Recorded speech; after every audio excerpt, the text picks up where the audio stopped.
All right, ladies and gentlemen, how is it going? So this is going to be a part one of a recap. Today is day 13 of the Diddy court case here, and the person that's being interviewed is Brianna Bagolin, okay? And this case, or today's lesson, is going to show the ability of forensics, okay, to be able to find out, or another example, to find out if someone's lying or telling the truth.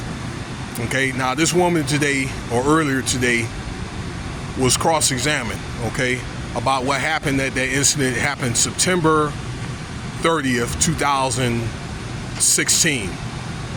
Okay, where she was hung over a wall. If you guys been over in the know, you guys know about this. Hung over the balcony of a 17-foot floor. There was pictures of it. Okay, there was an incident report, and obviously there must have been a witness statements and things like that, maybe from Cassie or from another person that was there for Diddy to have a lawsuit on here, okay, on this, on the books about this case and things like that, okay? But long story short, during the cross-examination, Brian Steele, is Diddy's lawyer, wanted to put on a show and try to produce fake dates of when it happened. Said, okay, did it happen September 26th, blase, this happened or whatever. So he was trying to prove that the case didn't happen, or the case was bogus, okay? So what they did was, the prosecution, that is, when I said they, brought in a forensic person that checks out these texts on these phones and things like to that nature, okay?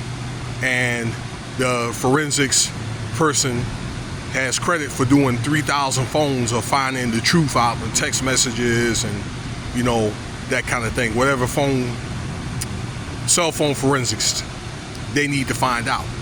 And come to find out that the story was true, okay, that the incident did happen on September 26th, okay? So between Brianna and what Brian Steele said, that it happened on the 26th, but it happened on September 30th, okay? But the incident did indeed happen, okay? More than likely, KK, Diddy's assistant, Christina Coram, got the same, information on her phone. And she will be labeled as a co-conspirator, and more than likely she would have to testify. I'm saying more than likely, okay? Because of the exposure that she's gotten with the incident with Cassie, and then this incident where this woman's been hung over the 17th floor balcony, okay?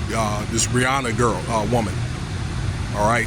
So Diddy's facing a attempted, MURDR charge here, okay? And violence and force under this RICO charge that the FBI is trying to prove. Excuse me here, all right? Everybody got some air want to come out. So they're able to prove that, and I want to get into here this witness number 2, because she's going to be on the stand for 5 days, and she has this evidence of these freak-offs and all the other elements that are put together for this freak-off. So I'm going to talk about her a little later tonight. So yeah, she's going to come out with a lot of damning information that'll probably end up sealing, the fate on Diddy. Now, Diddy's got a lot of stuff on him anyway, and he's going to do some time anyway, okay?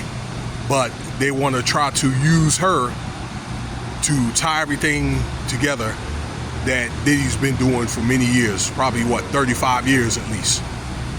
So that's the video for right now. Thank you for your time. I hope that goes to show some thought and things like that when you got to be careful about what you record on your phones and what you say and things like that, as far as in text messages, even when you speak on the phone, because somebody could be recording it. Okay, they could have a device right now that could be recording your phone conversations, even mine. As they say, what you can say can be held against you in the law of court. And through this, you kind of get an example of what I'm talking about. So stay tuned for the next video. Cash App $Winston Spivey if you want to donate.